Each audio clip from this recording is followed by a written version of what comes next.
साथ भी नहीं निकलते। वो तो दोनों की जोड़ी आज मिल गई, कहीं खाने पे मिले होंगे तो वहीं से दोनों साथ साथ चले आए।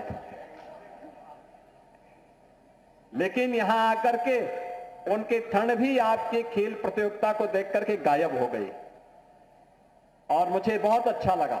लेकिन अगली बार से ये प्रतियोगिता पहले नगरीय क्षेत्र में हम 2 स्तर पर करेंगे, स्कूल स्तर पर भी और वार्ड स्तर पर भी। स्कूली बच्चों के लिए, चाहे वह बेसिक के हों, माध्यमिक के हों या उच्च शिक्षा के या विश्वविद्यालय के, इनकी 3 चरणों में 3 प्रकार की प्रतियोगिताएं, बालक और बालिकाओं में अलग अलग खेल की प्रतियोगिताओं को तो हम संपन्न करेंगे ही, संपन्न करने के साथ वार्ड स्तर पर भी कामकाजी लोगों के लिए और जो अवकाश प्राप्त हो चुके हैं उनके लिए भी कुछ खेल की प्रतियोगिताओं को हम आयोजित करेंगे।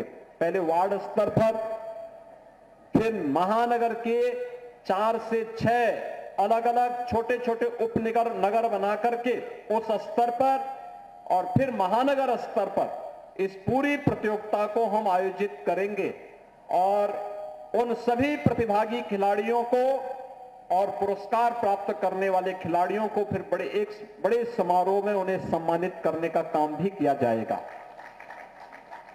ऐसे ही गोरखपुर में सांस्कृतिक कार्यक्रम के लिए भी हम लोगों ने कहा है कि जनवरी प्रथम सप्ताह में प्रतियोगिता होगी, जिसमें कला की अलग अलग विधाओं के बारे में, गायन है, वादन है, नृत्य है, नाट्य है, इन सब की प्रतियोगिताएं आयोजित होंगी। और 11 से 13 जनवरी को जब गोरखपुर महोत्सव के आयोजन होंगे, तो मुख्य महोत्सव के कार्यक्रम में जो प्रतिभागी सर्वोच्च अंक प्राप्त करेंगे गायन, वादन, नृत्य, नाट्य में, उन्हें वहां पर सम्मानित करने का काम भी गोरखपुर महोत्सव के उस आयोजन में करेंगे। बहनों और भाइयों, आज खेल और खेलकूद की प्रतियोगिता के बारे में पिछले 11 वर्ष के अंदर भारी परिवर्तन हुआ है। कबड्डी हो, हॉकी, बैडमिंटन, एथलेटिक्स, इन सब के लिए पूरी दुनिया आपकी तरफ आंखें लगा करके देखती है।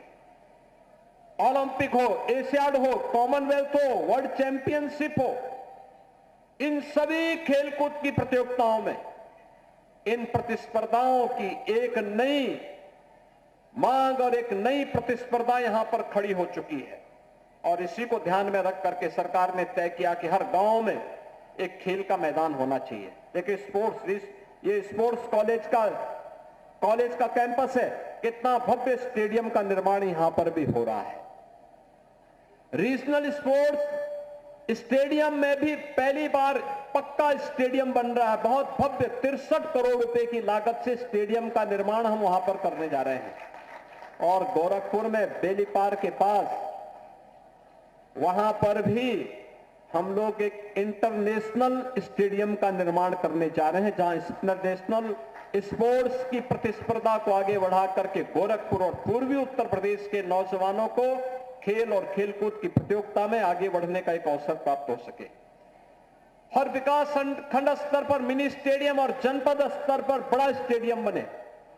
मेरठ में हॉकी के जादूगर मेजर ध्यानचंद के नाम पर उत्तर प्रदेश का स्पोर्ट्स यूनिवर्सिटी का सत्र प्रारंभ हो गया है और वहां पर बड़ा वर्ल्ड क्लास इंफ्रास्ट्रक्चर के साथ स्पोर्ट्स यूनिवर्सिटी का निर्माण भी वहां पर चल रहा है। हर कमिश्नरी स्तर पर स्पोर्ट्स कॉलेज बने, यह भी तैयारी है। और अभी मैं एक दिन गोरखपुर महानगर के सभी संस्थाओं के साथ बैठने वाला हूं और मैं सबको बोलूंगा कि वे एक एक खेल को गोद लें, हर संस्था एक एक खेल को। कुछ सहयोग वो करे, कुछ सरकार करेगी। वहां पर अच्छे कोचेज रखे जाएंगे, बच्चों को खेल के लिए एक प्लेटफॉर्म प्राप्त होगा, आगे बढ़ेंगे। और जब हमारा युवा खेलेगा तभी देश खिलेगा और विकसित भारत की परिकल्पना को साकार करने का रास्ता यहीं से प्रारंभ होगा। और जब हमारा युवा खेलेगा तभी देश खिलेगा और विकसित भारत की परिकल्पना को साकार करने का रास्ता यहीं से प्रारंभ होगा। क्योंकि जीवन के जितने भी सफलताओं का मार्ग है वह स्वस्थ शरीर से ही संभव हो सकता है, और स्वस्थ शरीर खेलकूद और योगिक क्रियाओं के माध्यम से ही प्राप्त होगा। मुझे बहुत अच्छा लगा आज ये कार्यक्रम यहां पर इतनी भव्यता के साथ, इतनी भीषण शीतलहरी के बावजूद भी यहां पर हो रहा है।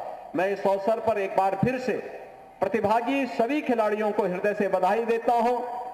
यहां पर आयोजन से जुड़े हुए जो भी हमारे जिला प्रशासन और अन्य खेल विभाग से जुड़े हुए सभी अधिकारी कर्मचारियों को मैं हृदय से धन्यवाद देता हूं।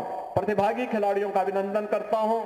जिन्होंने स्थान बनाया है उनको बधाई, और जिन्होंने प्रतिस्पर्धा में भाग लिया है उन सब के प्रति मेरी मंगलमय शुभकामनाएं हैं। धन्यवाद। जय हिंद।